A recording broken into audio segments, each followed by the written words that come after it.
Charlie! Charlie, come with us again. No, I already fell for that Candy Mountain crap once and you took my kidney.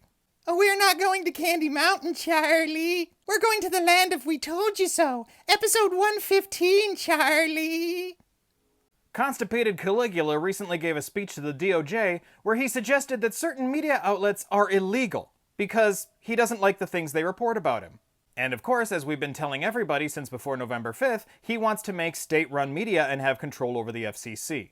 This is just another instance in which we told you that he was going to do this. He specifically singled out CNN and MSNBC, who he said writes 97.6% bad about me. They're really corrupt and they're illegal. What they do is illegal. Because, you know, when you point out the horrible things that a horrible leader is doing, apparently it's illegal. And we already knew this well before November 5th because Kash Patel, the person who's now his FBI director, said several times before then that in Trump's second term, they're coming after the media. He even wants to arrest journalists. Welcome to North Korea!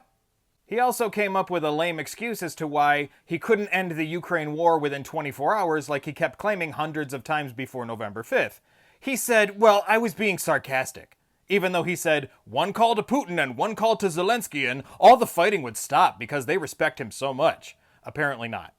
Meanwhile, Brain Rot Barbie is advocating for infecting kids with measles purposefully at measles parties, even as outbreaks around the country are turning deadly.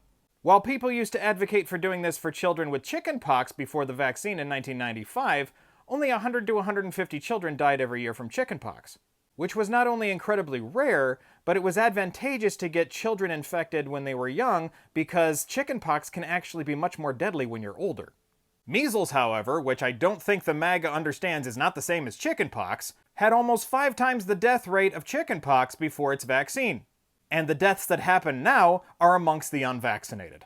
Which means that these stupid measles parties that she's advocating for because she doesn't understand how biology works are possibly going to result in the deaths of more children. Then again, we've known that about Republicans for a long time. And this stupid comment of hers comes just 3 months into 2025, where we have already completely surpassed all measles cases we had in 2024. Also, Orangina recently signed new executive orders to gut 7 agencies, including the Voice of America, which is supposed to be nonpartisan, as well as some independent think tanks, as well as a U.S. agency that helps combat homelessness, and institutes that fund and support museums. Because seeing what's going on now, the Republicans have no use for history.